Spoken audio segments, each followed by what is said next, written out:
Thanks for watching this. I wanted to tell you this is a little time sensitive. Greetings, dear ones. I'm Kryon of Magnetic Service. Impossible it is for me to give you information that is the kind of thing that must be felt, absorbed. But I try.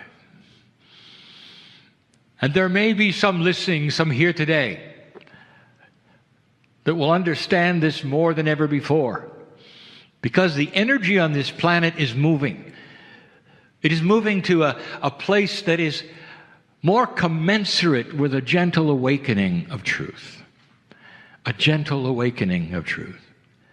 Not a revelation where you're marching the streets and carrying signs, but individual, gentle awakening. And the truth is this: what is the essence of God? And does it involve me? That is what you're asking. That's what the human is thinking and saying that is different. If you took a look at the demographics, that is the average of ages of human beings who might be coming to these meetings, or the ones that are interested in listening to this message, it's beginning to change. Whereas this was almost exclusively a 40-over club, it is starting to move. More and more young people who are old souls on this planet are awakening in ways they cannot explain. Sometimes they will never hear a Kryon channel, and it doesn't matter, because their awakening will take them on a study of God inside. It'll be an awakening that'll be something different than yours. And they'll start asking questions. And they're not even spiritual questions, not really. And the questions is there something bigger than I was told? I feel a largeness of my life. It's something I can't explain, coming right from their mouths. Am I here for a reason? I feel that there's a purpose. And they'll start an inward journey, an examination that may or may not bring them to any of this you hear today. But the conclusion will be the same. And they will begin to question that of their childhood information. And that then bothers them as well. It should bother you. It does. If you awaken to a truth that is different from that which your mother gave you, if you awaken to a truth that is different from a favorite instructor, or from a priest, a minister, a pastor, if you awaken to truth that resounds to you that is so different than you were taught, we told you this before, it's difficult. Some will be confused by it. It's difficult. Because it's almost a betrayal. We've said that before. It feels like you are moving into an area that is different than anything they taught. And you have to then wade through those emotions. You even have to ask yourself, should I even go here? It's so different than Mom gave me. It's so different than I learned. And to you, I'm going to say this: those who gave you that information gave it to you in the greatest integrity and love they had. This is what they felt. This is what they learned. This is what they gave you, thinking that you needed to hear as close to the truth as they had heard. It's not a betrayal. And if some of those are now missing from this planet and have gone on and passed on, I can tell you they're in the room right now saying, listen to this. I said that before. We didn't know. Listen to this. And what they're discovering is what we teach, and we have now for all of these years. The same information, meeting after meeting, given in different words.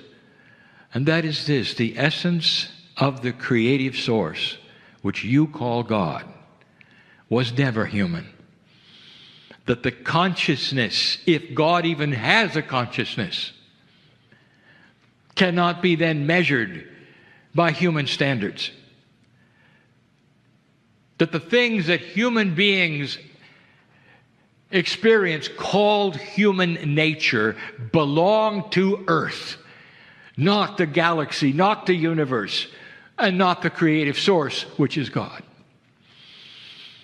How many times have I sat here saying, suspend all belief just for a moment, throw away the box just for a moment, put it back if you want to, but while you're sitting here in the chair, just throw it away.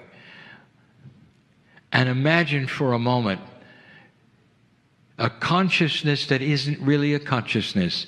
You see, it's beyond definition. It's love.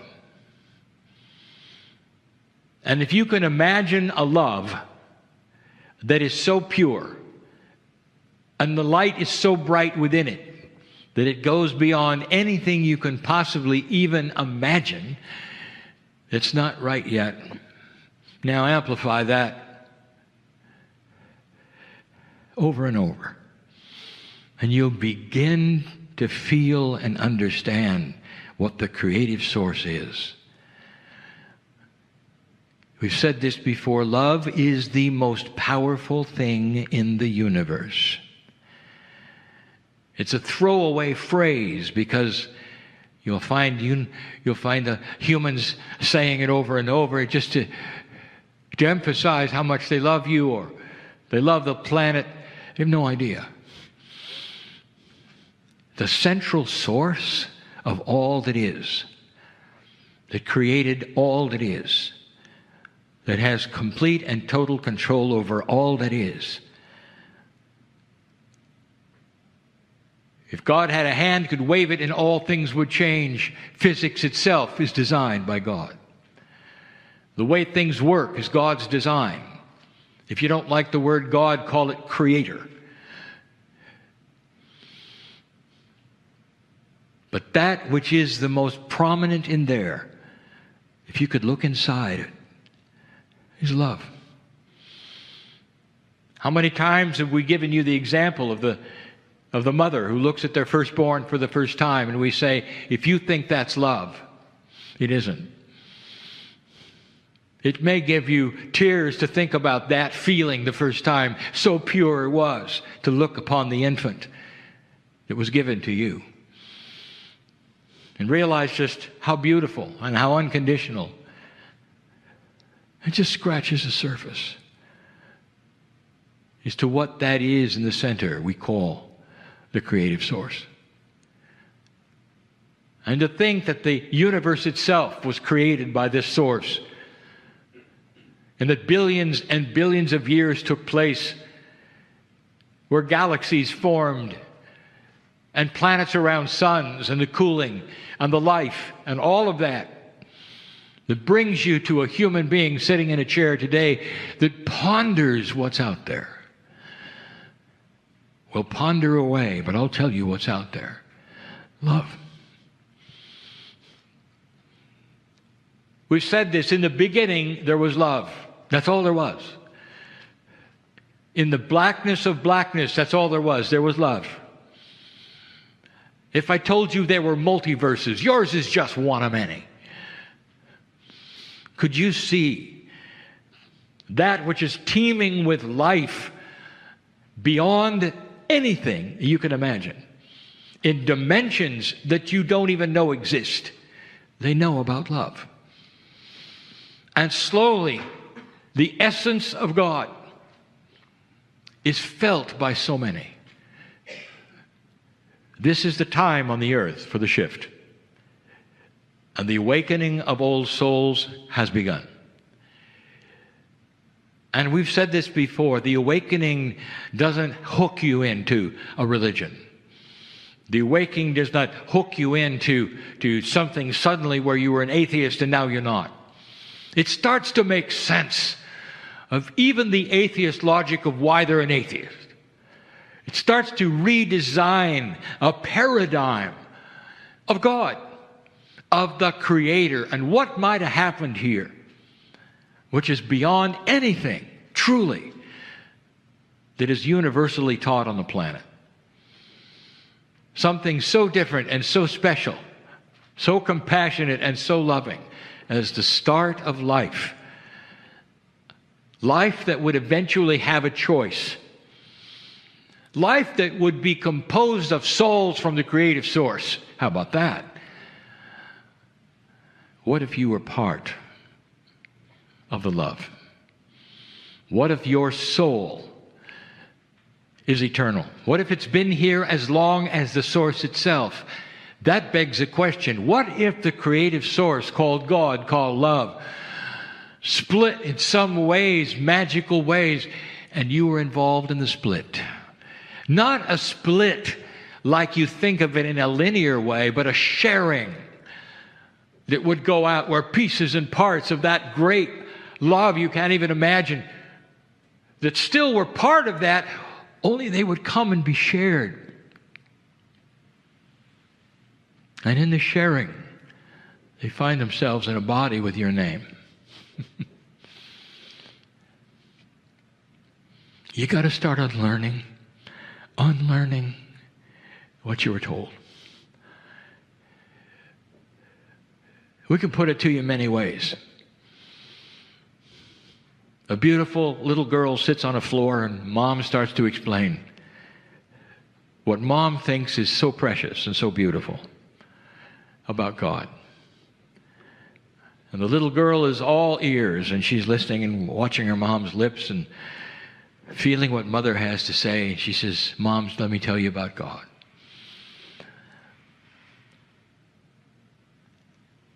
And the more she talks, the more you would realize today, mom hasn't got a clue. But she's doing her best. And here's what the little girl hears. God is the creator Father. And that in heaven there were wars. There was a fallen angel, real bad guy, horns and a tail.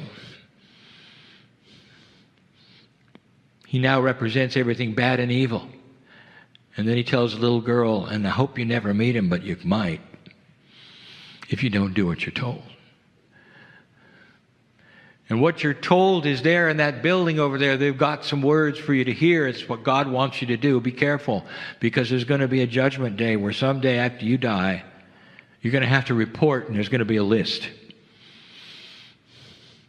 And then that beautiful God who created you with all the love that's possible that you can even consider is going to torture you in hell forever. And the little girl is all ears. And her eyes are wide open. And that goes into her mind and etches itself in the syntax and the neurons of belief. And for some of you, that's your story. It comes with that which is born dirty. You don't have a chance. Born dirty. Mom doesn't have a clue, but mom's doing her best, because that's what mom's mom told her. And that's the prevailing truth, and it comes from a low consciousness understanding of the creative source. It's not anyone's fault. Don't blame yourself. Understand that with free choice, this planet has gone to that level where they will humanize the creative source. They'll put human nature and paste it on the face of all that is. The greatest love that ever was. Compassion you can't imagine suddenly becomes a dysfunctional human. The best you got. You got to unlearn this.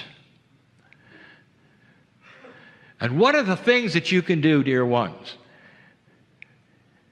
is to start reprogramming the subconscious, because that's where it lurks, right in the subconscious. That which you may not even be aware exists in your mind, those are the tapes that play. That's what Mom told you. That's what some of you have experienced. That's the fear that you might have had over the Almighty. Imagine being taught to be afraid of love. Imagine. And that's what's happened. Old souls, I speak to you now in this short channeling. I don't just want you to wake up to truth. I want you to wake up and reprogram your subconscious. And in order to do that, your conscious is going to have to come on board. And it will start reprogramming the subconscious with a truth that will invade you with light. Will wipe away all of the untruths, the low energy of anything you've been taught, which absolutely is not spiritual logic. How can you sit here and believe those things about the purity of the Creator, which loves you so much? And what was God doing while Mom was teaching that? Every word would come out of her mouth, etched into that child's mind. I'll tell you, if God could cry, that's when the weeping would be. Love does that. Compassion does that. It will sit at the feet of a free choice human being and will weep at low energy. And that is what is changing. That's why a young person now who would not be in this meeting would start to wake up and say, I'm feeling different about everything. I'm feeling there's purpose. I'm feeling somehow I'm involved. And they be right. Every old soul right now is involved in the shift, an awakening to higher consciousness. It has nothing to do with religion. Higher consciousness is an awakening to each other. It's an awakening that says there is a confluence of coherence where human hearts are starting to come together and starting to see the truth of compassion, the value of how you treat one another, of life itself, starting to see the cracks, the dirt, starting to clean it up, starting to call things for what they've been and not be afraid of it, starting to love one another in ways they never have before, in a purer way. I'm not just talking about those who are allied as mates on this planet. I'm talking about families and non-families who look at one another and say, you know, you're a good person. I see God in you. I see the compassion in you. The difference in the old energy is circle your wagons and protect yourself. Compete for resources. Don't let anybody take anything from you. That's basic survival, and it's moving to the survival of compassion. And that is where human beings don't circle the wagons and protect themselves. Instead, they ally with one another and start to realize the value of peace and start to realize the value, literally, of love itself and what it generates. How many of you have passed others where you'll hear an argument or something is being said to someone, and all of a sudden you feel a cloud around you. There's a negative, there's a shield that goes up, and you can't believe what you're hearing. It actually permeates that which is dramatic. That's new. There was a time when that's just the way it works. You walk around and yell at each other, and you're going to get your way, and that's life. In some cultures today, it still is the way it is. But there's so much that's changing. So much that's changing. You're going to have to unlearn these things that were told to you by whomever, that were told in high integrity for the time, best they could give you. Mom, best they could give you. And if she's here right now, she would say, it's the best I had. It's what I was told. I want you to do something for me right now, and we don't do this very often. Dear ones, you were born magnificent. How does that feel to you? Born magnificent, Would you say these words with me? I am born magnificent. I am born magnificent. How does it feel to state that truth? Is it a blasphemy? Is it difficult? Is it against what your mom say? Would you say it again? I am born magnificent. How many times do you have to say that before your conscious mind agrees? Before the subconscious starts to be reprogrammed the third time? I am born magnificent. What you have just uttered 3 times is the truest truth of all. It starts there. It starts there. And if you have the magnificence of the Creator, your soul, in your biology, it's the first thing that you've got to cognize. And I'll tell you, everything comes from there. Everything comes from that. And it starts to grow. It starts to wipe away the lack of self-worth from everything you were told of who you're supposed to be. It redefines you, and you are doing the redefining. That's the power of the human being. You might say those words at least once a day in a quiet place in a mirror as you look. And you might say, I was born magnificent. And you might start to get the chills of validation that all human beings experience in some way sometimes. There are those in the room who depend upon those chills to do their mediumship, to do their healing. They know of what I speak. That biology starts to cooperate with truth. And you start to look at yourselves and you say with a smile, I'm born magnificent. And then it graduates to I am magnificent in God's eyes. And then it gets real tricky when you look and say, I am a piece of God. Tricky only because that's not what you were taught. But that becomes the truth. And that's the platform from which you can launch compassion for others. That's the platform, not the ego. That is that beautiful love platform that gives you permission to look out and say, I love you, I love you, I love you, I'm going to help you, I'm going to give light to the Oval Office, I'm going to do these kinds of things that people will criticize me for because they're not in the right politics or whatever. They don't understand that this goes beyond any kind of opinion. It's light. It's light from the creative source. It creates a path where those who can see better, you can do that because you were born magnificent. That's the essence of God. The essence of God is what is in you, what is being discovered, and what you're awakening to. There is the beauty of life. And the more you start to cognize this, believe it, the more you start to believe it, the more your subconscious starts to come along and rewrite itself into what you were told, into something that is core truth for the universe, that is going to help others, change other humans, and make a difference. If you're awakening to an idea that there was something bigger, there is. If you're awakening to the idea that you're here on purpose, you are. If you're awakening to an idea that you're part of something bigger and there's something happening, it's all right there. It's a new earth, a paradigm that is developing for an old soul. That's who's listening. That's who sits in front of me. And it is beautiful.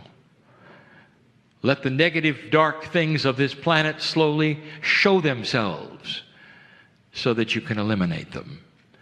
Let the ugliest, horrible things that are going on in the cracks of humanity show themselves so you can look at it and command that they go away.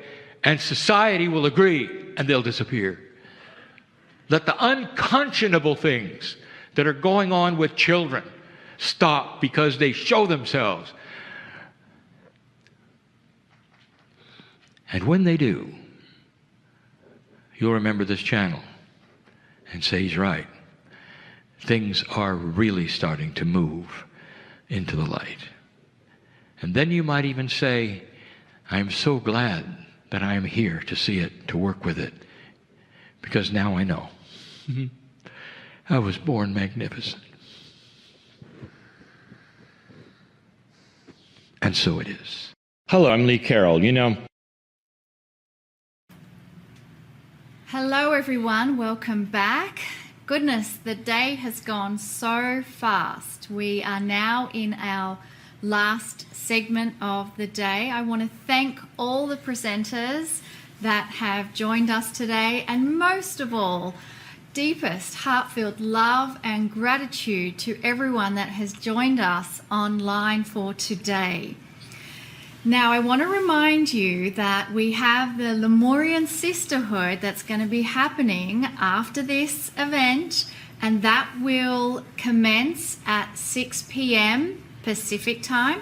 And you can still register. If you haven't registered yet, I highly recommend doing so. Registrations are going to be open until 5 p.m. Pacific time, so you still have about 40 minutes from now to register for that. And Amber Wolf will be presenting her Sacred Sisterhood Circle, and she will be joined by Lee Carroll, who will deliver another delicious channel for the Lemurian Sisterhood. Okay, tomorrow we will be starting at 10 a.m. Just a reminder, tomorrow 10 a.m. Pacific time, and we're going to be joined by a special guest, Dr. John Ryan. So really looking forward to that. And let us now move into a short meditation as we get ready for the final channel of the day from Adironda and Kryon. I invite you to close your eyes and place your hand on your heart center and allow yourself to take some deep breaths, breathing in through the nose and out through your mouth. And allow the rhythm of those slow breaths to communicate to your body that you are in a safe place. Creating a safe environment. Creating a connection to the intelligence and the wisdom of your heart. Could there be a loving, benevolent source of energy that wishes to communicate to you? And if you are open to the possibility that such a thing could exist, what would that communication be? What questions do you have? What issues do you face? What are your challenges in life right now? Is spirit in a vacuum from you? Or could it be possible that every single aspect of your life is known by the Creator, and that solutions are already being created in the field? And if that is the case, perhaps you could just allow yourself to relax and be wise in the timing of spirit, that all will be delivered in perfect divine order. And let us give gratitude and thanks that we can now have the privilege of hearing the wisdom and the guiding counsel from Adironda and Kryon. So it is good day to you, huh?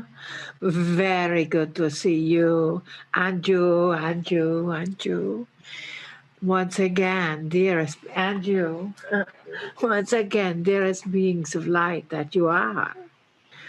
You see, just as our divine Monica brings in so much from the council with that energy and with that focus, that to know that you are indeed a part of the divine frequency of benevolence in this galaxy, and to know that there are 40 billion other planets that could carry life in this galaxy.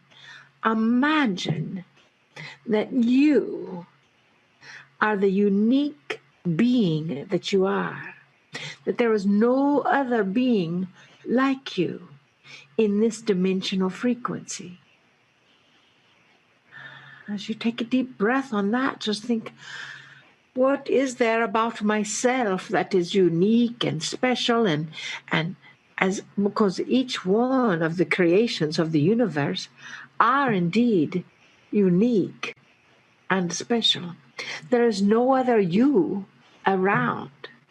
So with that possibility of asking yourself, what is it about you that decided to be here now, out of all of the possibilities and choices that you were given before you arrived here?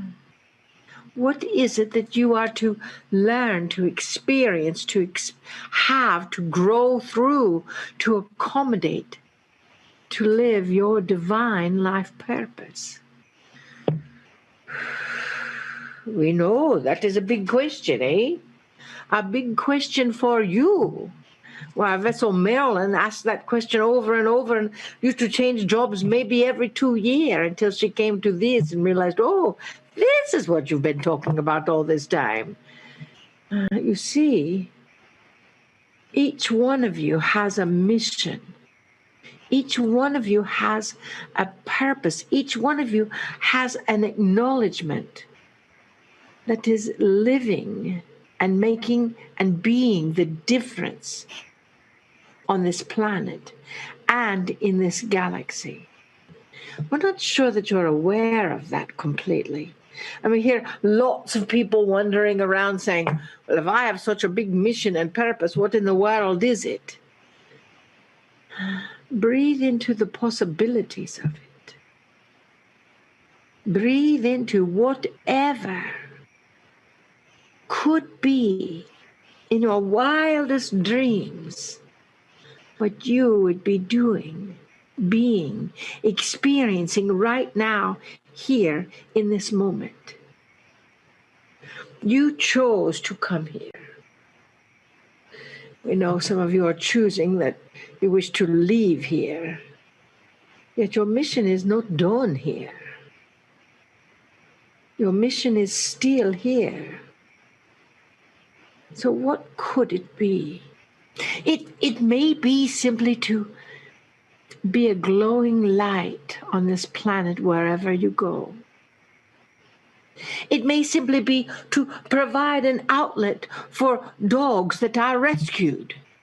We have a friend that was a doggy foster care, had a doggy foster care center that when they were in between spaces and before they went to a no-kill pound or something, that she would help retrain the dogs that had been abused. Now, how did she ever come to that aspect? Well, we asked her, what is it that you love doing the most? And she said, playing with dogs. Well, the Syrians are overlighting the dogs, but sometimes dogs are treated harshly and they get to be retrained so they can re-enter society. You know, we asked another person, what is it that you love more than anything else in the world? And she said, well, I just love playing with babies. She herself could not have babies. So she just said, I loved playing with babies. And we said, well, volunteer at the hospital and see if they will let you come and just hold babies from time to time. She actually went to school to become a therapist in the pediatrics area. and is now like a nurse or something because she liked to hold babies. Every single one of you is unique. We know, we've been telling you that for 21 years. Are you going to get it now? Are you going to receive the fact that you are a divine creation of the world, of the universe, of the galaxy, of the beyond the galaxy? You are you. And you have that frequency. You have that gift. You have that energy that is a gift to all that you encounter. We think a few weeks ago we told someone to play the song, the old song by John Denver, The Gift or The Present or something. Play it because it reminds you of who you are. And then acknowledge that you get to receive a gift from others as well. You see, so many times we give and we give and we give and we give. And in that giving, we also receive, yes. But sometimes you just get to say, thank you. I receive whatever you have to offer. And know that just by receiving something from someone or something, you are actually giving back. For they receive the gift of giving to you. So we ask you, dearest, what are you sharing? What is it that you choose in your world? Our dear host, Cheryl, she's got all kinds of things she's sharing. She's got the Manifest Your Mastery. She's got all kinds of things. And teaching intuition. She's living her mission and expanding it on a global scale. Now that is her mission. Your mission may be to hold babies. Your mission may be to touch lives in a way that they have not been touched. You know, you have a client that said, what do I want to be when I grow up? And we said, what do you love? And she says, I love old people. Old people. She just loves old people. She loves to, and she became a singer. And she would work with hospice. And she would sing chants from the soul to help people transition.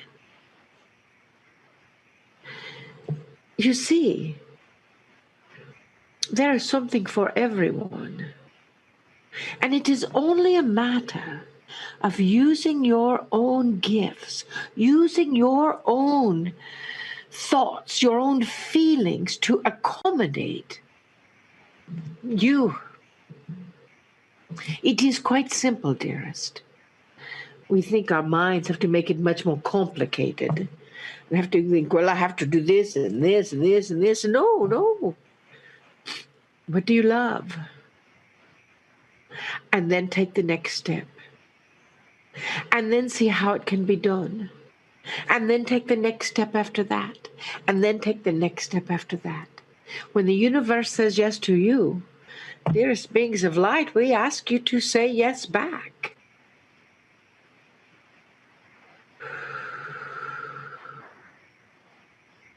As you understand, when you say yes back, you are indeed saying yes to all that you encounter. And as you say yes, you can celebrate that. You know, yes can actually mean yowza in energy, enthusiastic, and success. You see, that frequency of yowza or yeehaw, yes, enthusiasm, yes, equals success. All you have to do is take the next step. We know we've been telling you this for a very long time. We know we have given you many examples. We know we have given you many stories, so get it. Please. Take your next step. That is so important to the evolution of this planet. As our dear friend Kryon says, you are a magnificent being of light. You are magnificent, and all you have to do is show up and say hello. You don't even have to say hello, and you can be magnificent. And if you're not sure which area to say hello to, you can indeed take the scenic route. Do what the vessel Marilyn did and say hello to every possible career possible until she alighted on one that fit. That is the scenic route, and it was a beautiful one. Or you can take the direct route. Say, this is what I'm choosing. That is the Joy's route.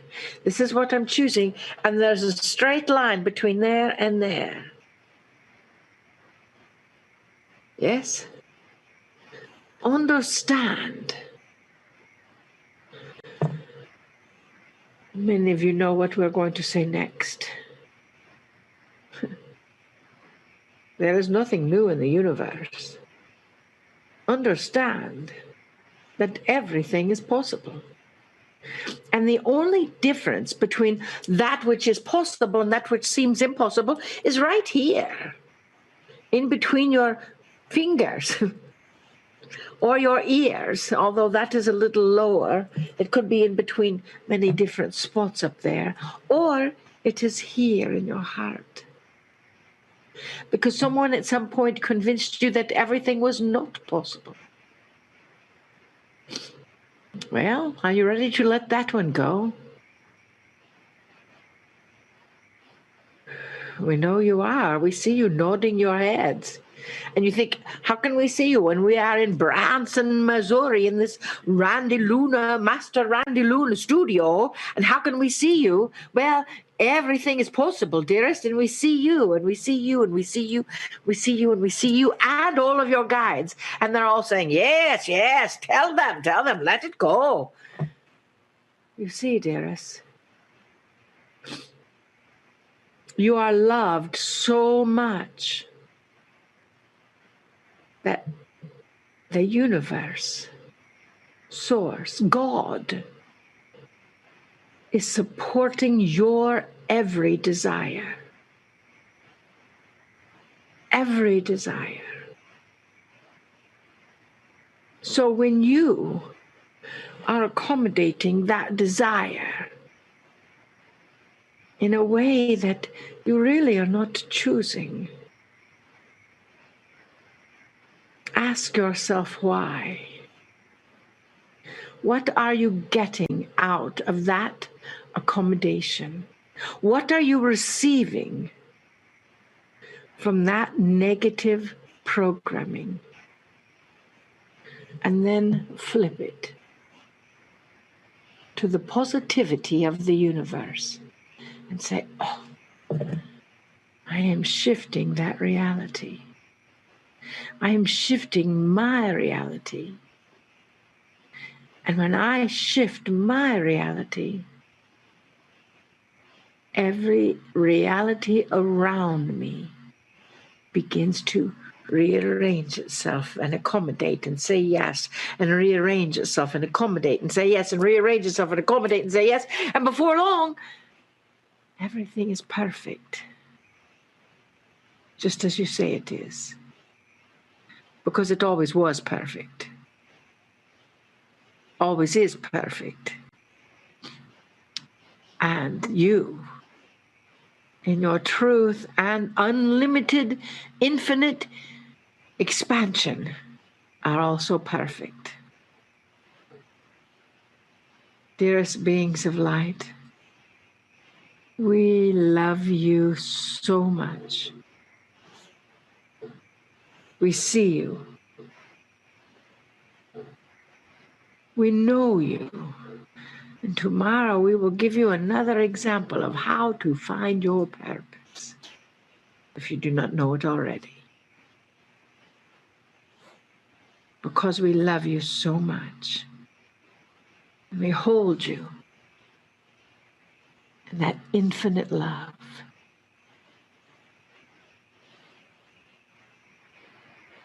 Namaste. Namaste. Greetings, dear ones. I'm Kryon of Magnetic Service. If you could imagine what it would be like on the other side of the veil with the incredible love for you, at this moment when you allow this kind of message, there is even more. Because in that allowance, you have intent to hear. Intent to hear perhaps that which you need, but more than that, to experience things. It takes this intent, dear ones, for anything truly to be cognized by your consciousness. If you have come just to sit in the energy, it's one thing. But so many have come to actually cognize, that is to have an experience that goes beyond just sitting in the energy. There is an awakening going on. It's the best words that we can have. And if you take a look at what that truly means in your language of awakening, it means that you're actually in a different form of reality, that is sleep. And you know about sleep. To awaken from sleep is to come then back from a time where you would necessarily not be in the full reality. So you go from a slumber where perhaps you're having visions and dreams, and then you come back to a reality that you're used to. The metaphor of the awakening is just like that. You're about to have an awakening from what I can just describe as a slumbering sleep of old reality. It's a slumbering sleep of old energy that you thought was reality. People have always asked, well, is this really a dream, and are we going to wake up someday? You might say so. Your awakening is to a higher level of reality. You might even say it's a multidimensional shift, or just simply a shift of dimensions. You're going from what you thought was real into a higher reality. There'll be an aha experience to so many, an awakening to a higher level of truth, to a higher level of reality. This morning we talked about your heritage. Your heritage is that of divinity, period. That's who you are. You come in divine, and from that area and from that moment and from that place and from that dimension, if you want to call it, from the beginning, you are divine. And what happens next is truly what happens in the training that you get from your parents. As you awaken into this planet, what is happening? What is the energy? What are you taught? And that's free choice. But there's more. There's a lot more. What makes the difference between a human who comes in the same family and awakens differently than another? Two brothers or two sisters, or a brother and sister, and vastly different. And they're receiving the same message. Then we get into what we've told you before. How many lifetimes have you had? What have you learned? What's in your akash that might then temper what you do next? It's complicated. But let me give you a premise. I told you of your heritage. Every one of you, divine. But the age of how long you've been on this planet often determines your awakening. I want you to imagine that each one of you has a package of seeds when you're born. This is a metaphor, dear ones. The seeds is a metaphor for an implanted information that is encapsulated until it's watered.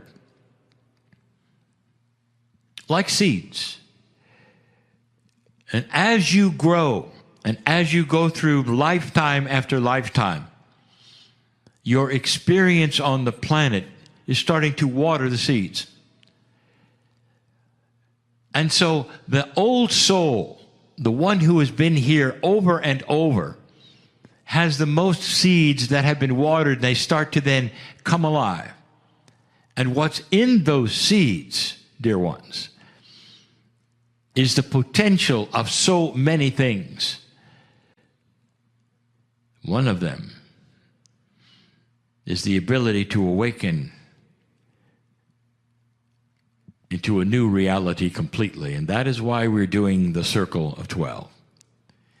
It is the beginning of the final watering of so many seeds of the old soul. But this is all by free choice.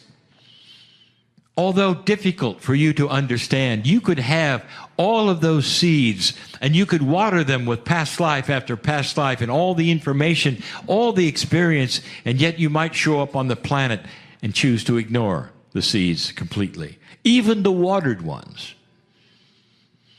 And that then creates a human being who's often in denial of their own magnificence. They've watered the seeds for lifetime after lifetime. They come in this time and they say, I don't think so. That is classic free choice. That's also what we have defined in the past as the closet light worker.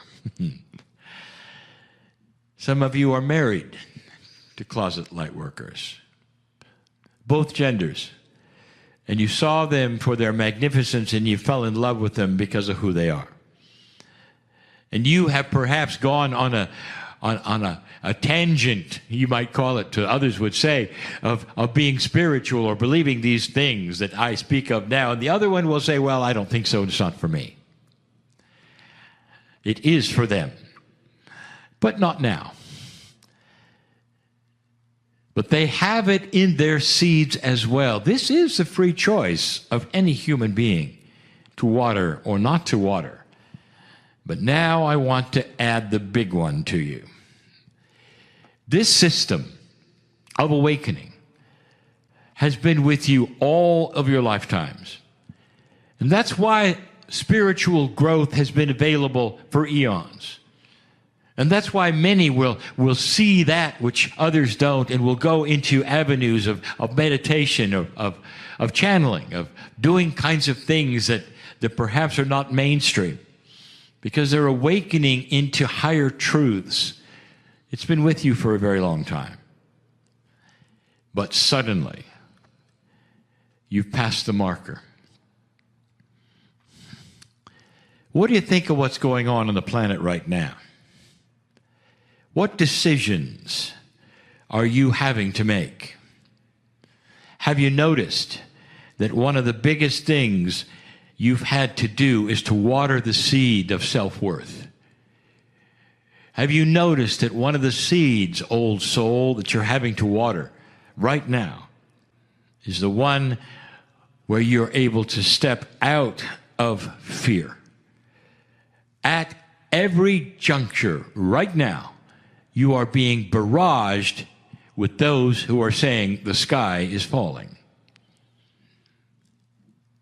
There is the pandemic. There is more. There is the astrology of the day. There is more. There's fear about this. There's fear about that. And it gets worse, you say. Have you ever had a time on the planet where you're presented by so much fear, potential fear, and those around you who are fearing. Have you ever been in a time where those who are supposed to present to you that which is happening on the planet, your media, your news, has tried to make it worse for you? How do you like it so far? This is the time of decision, dear ones, to either accept an old energy of anxiety and fear, or to step out of it completely with your magnificence and stand tall and say to the others, this is a reboot, and you're going to see what's going to happen next. And they will literally beat you up in their conversations and saying, no, it's this, it's that. Have you heard about this? Did you know this was going to happen? Did you hear that channeling? Did you know? Did you know? Did you know? And it's all black with fear.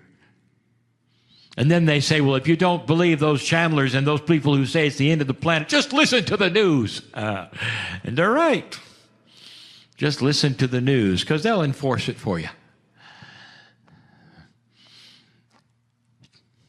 Here's what I say to those who will say that. Talk to me in a year or two, and then let's reconnoiter. Let's see what has happened. And you can see, what were you afraid of? Were you afraid maybe that this planet is in a pruning, a time when the things you don't need are being released, the ugly things are starting to come up for you to look at? Were you aware that might even include your economy or your leadership? On and on. This is the time where those things are going to show themselves, and you're going to say, I want this, I don't want this, I want this, I don't want this, because of what happened in 2012.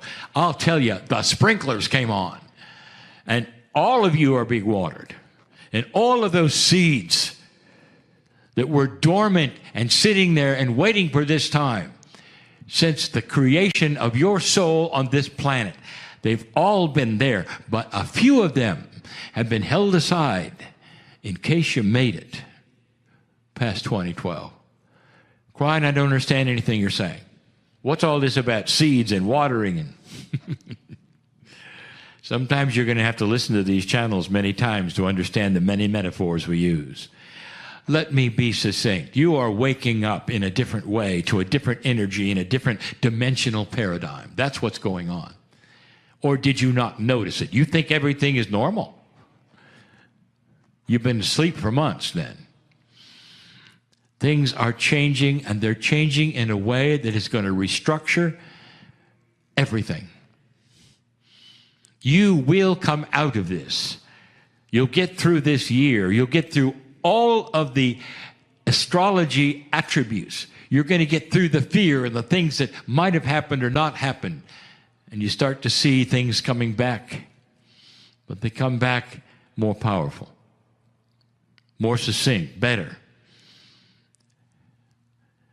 Even that which you would call the relationships between you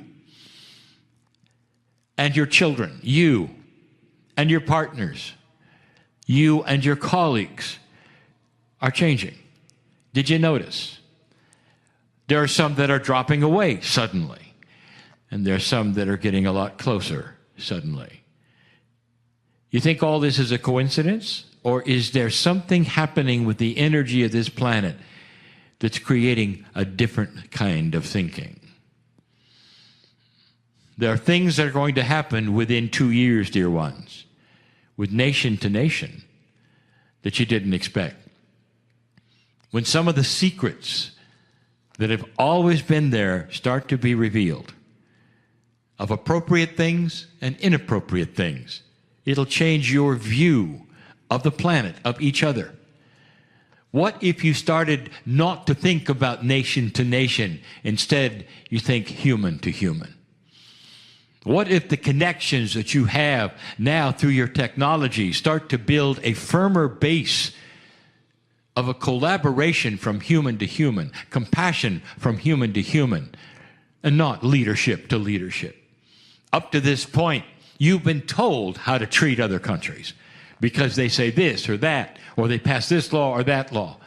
And suddenly, that may actually be much less of an influence. And instead, the major influence is you talking to the people in other countries without a language barrier even. That's coming as well, more than you know. What happens when the world can talk to the world? I'll tell you what happens. The leadership gets frightened because you're starting to see things that they didn't want you to see. And that is when things really start to change. You start to eliminate that which is no longer appropriate on the planet. And that's just about everything around you. There'll come a day when you will take the media to task and say, don't frighten us anymore.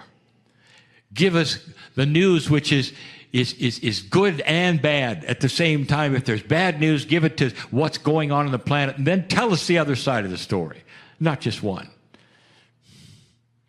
We want to tune in. We want our hearts blessed at the same time we get the information we should have, so that we can feel for the others, so we can solve problems and get a real story and not a spin that's been put on it to frighten us. That's coming. You're about to open a package of consciousness where many things are going to be revealed to you in a whole different light. Like the light has turned on, and you're going, I didn't realize that this was this way. I didn't realize this was this way. Look, we can solve some things here or there. The seeds are being watered, and when they start to blossom, dear ones, you see the tree of life. That tree of life is a coherence with the rest of the planet, a coherence between human to human, where things start to be far more logical to you in that which is compassion. There'll come a time when the planet will not fear as much as it does today. All of these things I am talking about are awakening the seeds that you've always had, should you make it past that place, if you want to call it that, paradigm-changing area, if you want to talk about it that way, which is the difference between the old and the new energy. It's more than just a time. It's more than just a demarcation of the precession of the equinoxes in 2012. It's more than just a change of calendars for the Maya. You've gone across a bridge from an old to a new energy which has the potential of changing everything on this planet. And right now, the difficulty is that when you change these kinds of things and this quickly, there's so much that looks black. But old soul, especially the ones who are hearing this, that's why you're here. You're here to shine. You're here to help those around you to see your continence and your lack of fear, perhaps even your joy, as you stand tall and say, we have expected good things for a long time. Let's get through this so that the sun can come out and we can get on with what we came for. Do you understand that the change of seasons often brings the trees to a standstill? The skies get dark and the leaves fall off and it gets cold and dangerous unless you cover up. And that's where you are right now. You're in a kind of winter on this planet. I'll call it the winter of consciousness. Before the sun comes out and the birds begin to sing and you start to see what was always there. But the colors that come back on the trees you've never seen before. The songs of the birds, you've never heard that before. And the sun comes out, and when it does, it shines brighter than it ever has before. This is the winter that we told you about. that will absolutely change everything. That winter is when things start to show themselves that are ugly. That's where you are, dear ones. For those of you who understand what I'm saying, take a breath and understand this. That's why you're here. That's why you're here. Those seeds are starting to awaken. And here comes something that was implanted in you a long time ago. The implantation of divinity. That is your heritage. Here it comes. Maturity, compassion, understanding, peace, healing, longer life. That's the tree that's growing right now in you. Kryon, I hope you're right. Talk to me in a year or two, and we'll see. Things are changing on this planet far differently than you ever thought.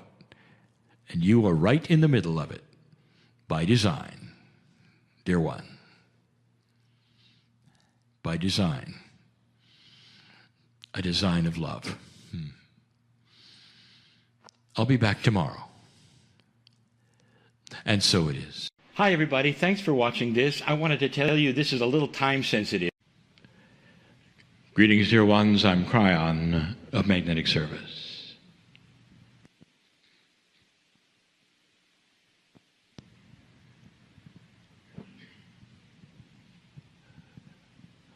There are so many messages that we have given over the years.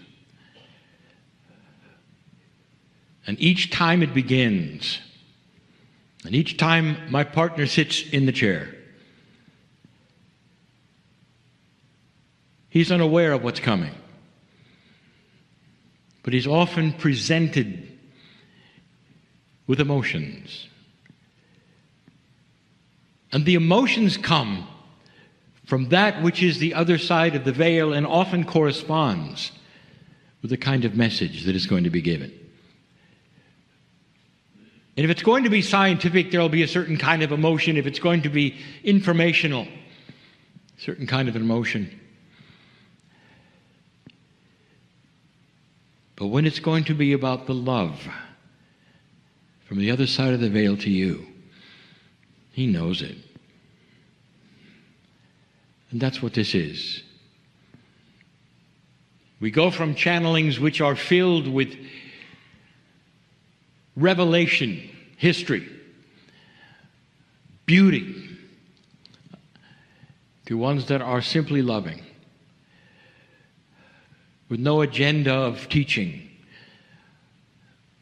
This is an exposition of who you are. And to do this correctly, I want to tell you this. Again and again, I've said this. You need to hear it now, again. Those of you in the chairs need to hear it. I know who's here. Spirit knows who's here. The creative source who made you knows who's here.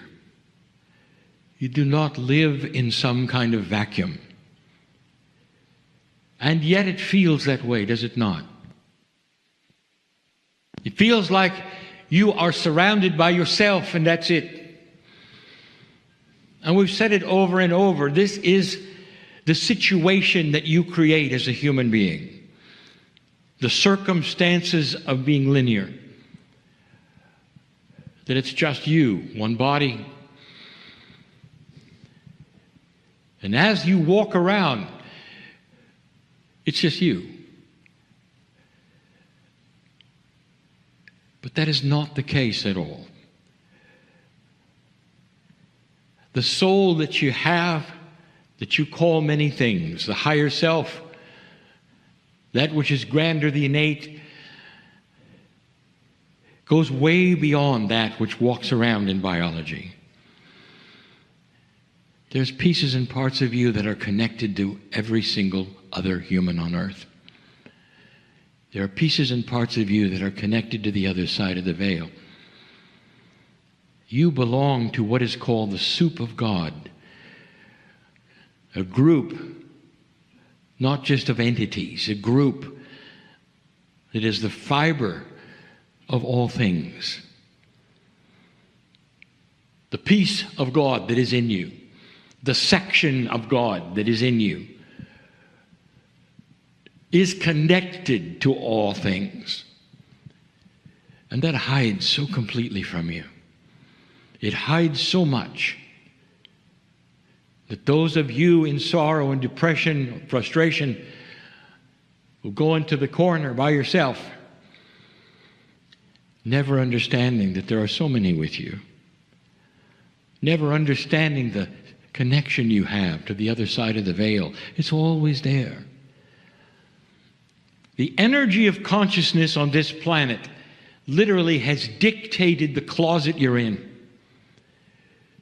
The teaching that you've had even since birth has dictated who you think you are. And who you are is so much bigger. That's been our message for so many years. And getting you to realize it is what the channelings are all about. And so we do it yet again, in a different way. But all of the things that we do are slowly graduating into clearer and clearer metaphors. I'm going to give you another one tonight. So profound this could be for you, if you let it. If you let it. It's more than a story. Much more. And every single piece of it means something else. And that is the way teaching works. You peel the onion of revelation of what is being said in my partner's language into something that becomes what is felt and actionable with you. Actionable is a term we use which means applying to the reality of your life. Something that is actionable for you is more than you listening. It is you becoming. As I tell this story about a human who has a vision. Visions are interesting. And you would define vision differently from person to person. But let's define it for this story. The human being who steps out of three-dimensional reality for just a few moments and sees things not in his or her world. A vision, a presentation of a grand truth with things that hide, things that are revealed, and things that you can revisit later in your memory. Some of the prophets who walked this planet that were the most profound had visions, even before they began, of who they would be, what would happen to them. This is a vision of one human, a human who has no name, a human who stands in front of a door in this vision. And it's an enormous door. And on the title, on the door, the title of the door, on a sign, it says, "The Library of Self." A funny term, to have a library of self. But the human who opens this door knows that inside there will be a great deal to learn. A library would indicate volume after volume of information. Of self would indicate to the individual that it might be personal, if the self was of the human who opens the door. The human doesn't open the door. The human calls for a guide to open the door. Now, this is because in this vision, it is necessary to have an outside source reveal for the vision. And so in comes a nameless guide with an enormous key ring. This particular guide will then accompany the human in this library, because what the human is about to see will require more doors, more unlocking, more revelations, more metaphors, and a little mystery. The guide opens the door. Now here is a metaphor where the guide is not talking to the human yet. It's understood that the guide shows up with a key because the human wants to get in. The door is unlocked. And as it's opened, it's obvious it has not been opened for a very long time. The door's hinges squeak with age. A dim light is there, but the light starts to increase as the human goes in. Without an apparent switch or torches or anything you might expect to create the light, the human arrives and the light is turned on. And immediately the human does not see a library with shelves or books, but a hallway with more doors. And the doors have names on them of things you would expect in a library, subjects to be discovered, to be examined. There is no necessarily order in this hallway. The human can start anywhere. But the human in question with this vision sees the labels. And the first one is how things work. That is really interesting. You might have even labeled it physics or science or chemistry. It's how things work. You see some of the other labels on the other doors. There's one called history, one called past. There's one called relationships. There's subjects. And in every library, he doesn't know what to expect. Behind each door, could it be a giant room filled with books, information? The library of self. He motivates immediately toward how things work, looks at the guide gets out the key. Now, they didn't exchange any words, and there was no permission. May I go in? There was none of that. There was, guide, would you please open the door? There was none of that. He simply looked at the door, and the guide arrives with the key.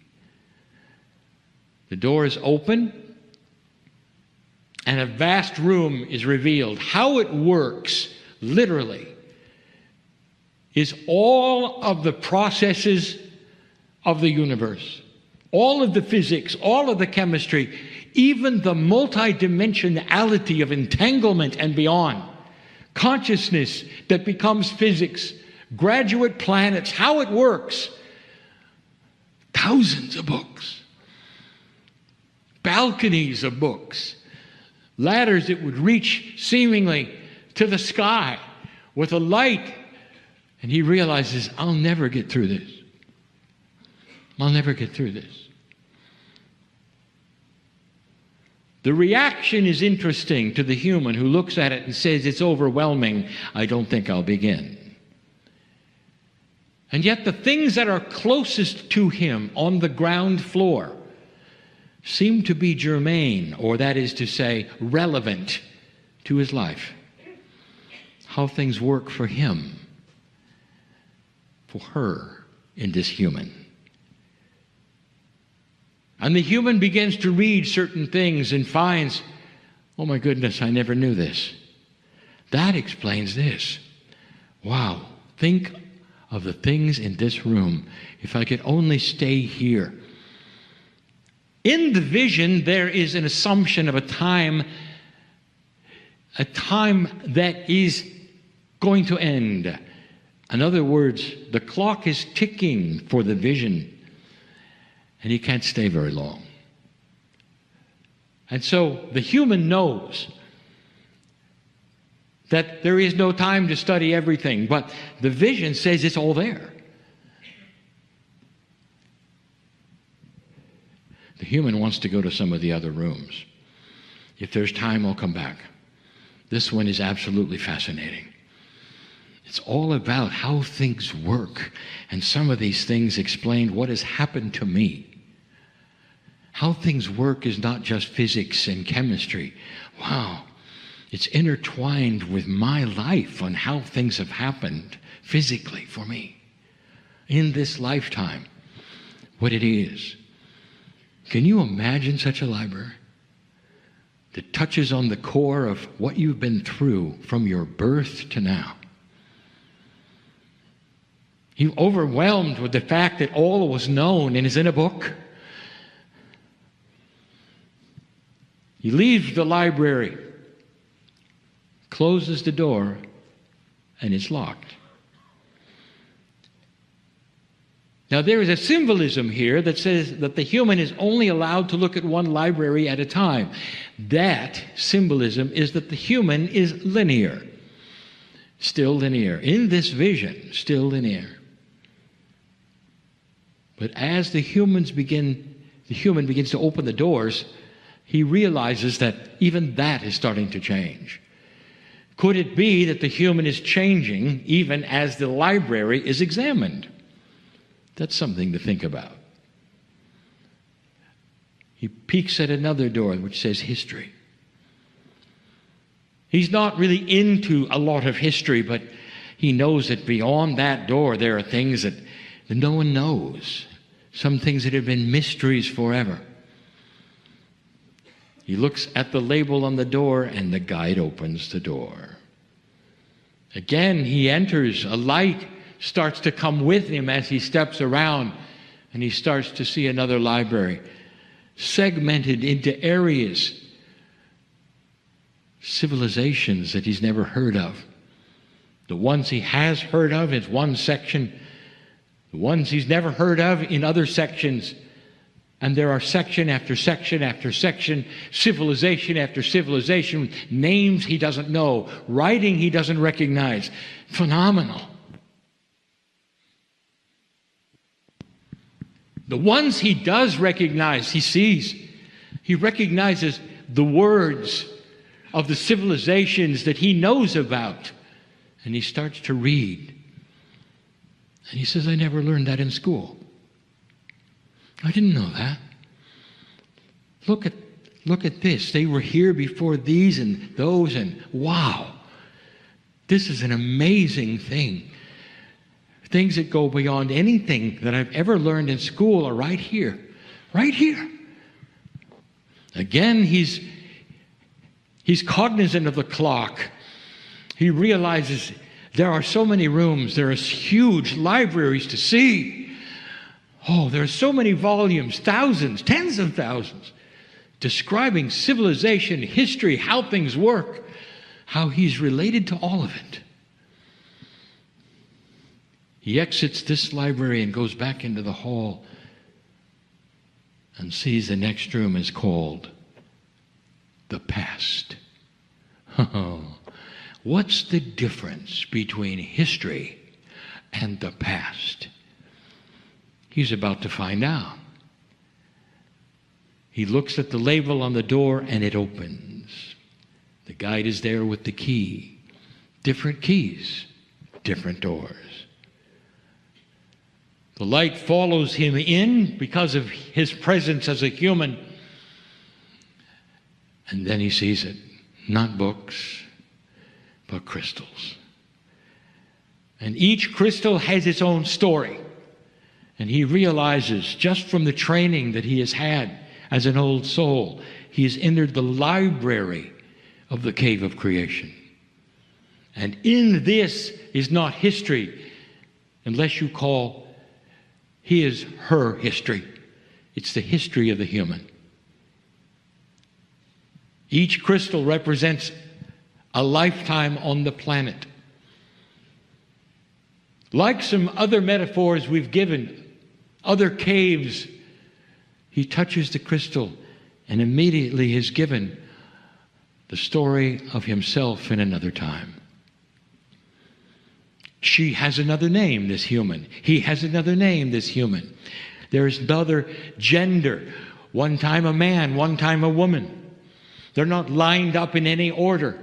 They're all the same size, and there are thousands. Overwhelmed he is, she is, with the profundity of what is there.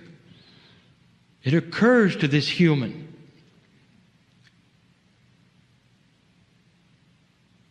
that they have been here forever, as long as Earth has allowed humans to be here. There's a crystal for every lifetime. We once gave you a metaphor, a puzzle, and it involved Jason and the cave. And in that, the human called Jason was so enamored with touching the crystals that he never got out. He spent his life touching crystals to find out who he used to be. That's how attractive this is. But she didn't spend that long, because there were more. There were more things to show and tell. I'll come back here if I can. It's fascinating. Just a few crystals that were touched brought her into a lifetime with all the facts and the people, the relationships were there. It's almost like the human was living it again. You've gone from books to crystals. You've gone from how it works on paper to touching a crystal and having other visions within a vision. The further you go, the more doors that are open, the more you become multidimensional outside of linearity. Out in the hallway, more doors, more labels. There was one that was attractive, and yet it wasn't. I'll just go there right now. A label on the door. Death. Do I go there or not? What does it mean? Is this vision someplace where I'm going to die? Behind the door, is there an indication of how long I last?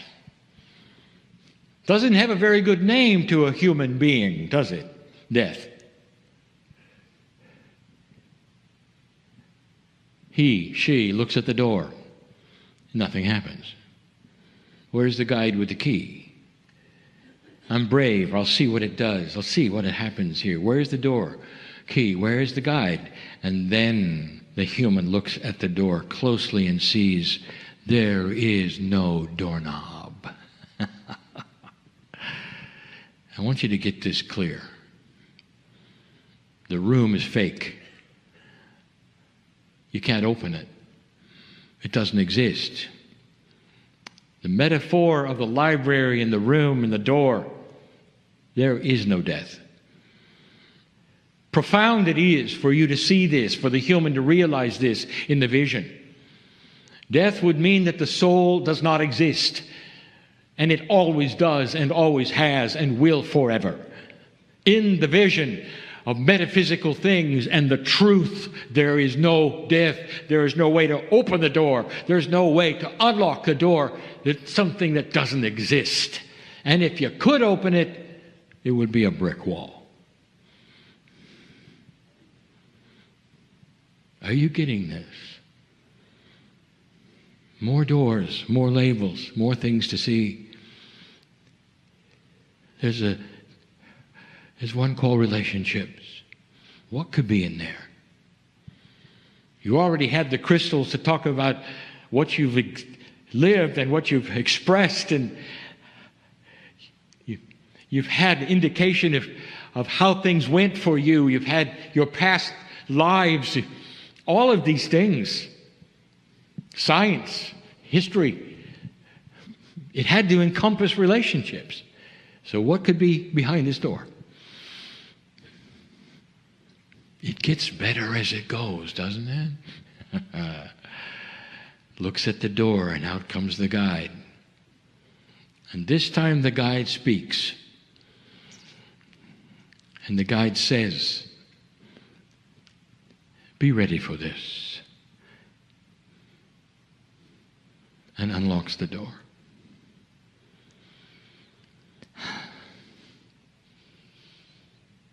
The human walks in, and the light goes with him, her. And inside, there's a party going on. And it's a party with everyone that human has ever been involved in all the lifetimes on the planet. The ones they've loved and lost, the ones they still know. It's almost like every soul was there. And they look young and they look beautiful. Just like they met them the first time. If it's a mother or a father from any lifetime, it's when they were young and beautiful with you as a child. If it's a spouse, it's when you married them. If it's a sister or a brother, it's when you knew them as a child. And they're all there together. And the music is beautiful. And it's so emotional. Because it's real. You see, there was no death. Are you getting this? There was no death. The room of relationships is a promise to you, dear human being. A promise. A reality that you should know is in your library. There's a party outside.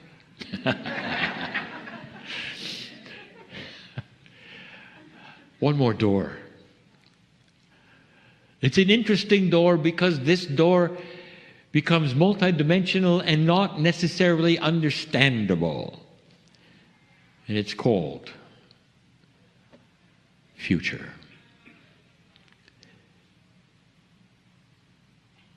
The guide opens the door, the human goes in. The light is enormous, bigger than it ever has been when generated by the human in any other library. It's the biggest room of all. Enormous. But what makes it strange is it's totally and completely empty. Do you get the idea? It's empty because it hasn't been created. There are those in this room and listening to this channel that believe the future, even of this life they have now, is going to be filled with the same kinds of problems and strife that they've had all their life. It's not an empty room. It doesn't have them creating anything. They don't have the ability to understand that tomorrow is a blank page, and that you do not have to carry the burdens of yesterday into tomorrow. Or what you have today that makes you fearful, you can drop on the floor right now and walk into a light that is your creation for tomorrow, a new human that you are. The doors are shut.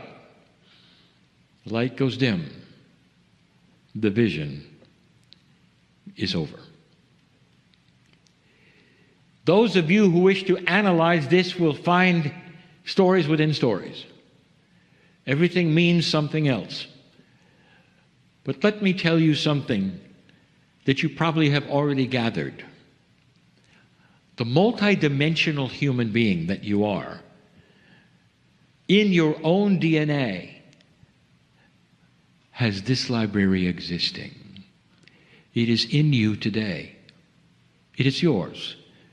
And you don't need a vision to access it. This is the promise of the shift. The ones who seeded you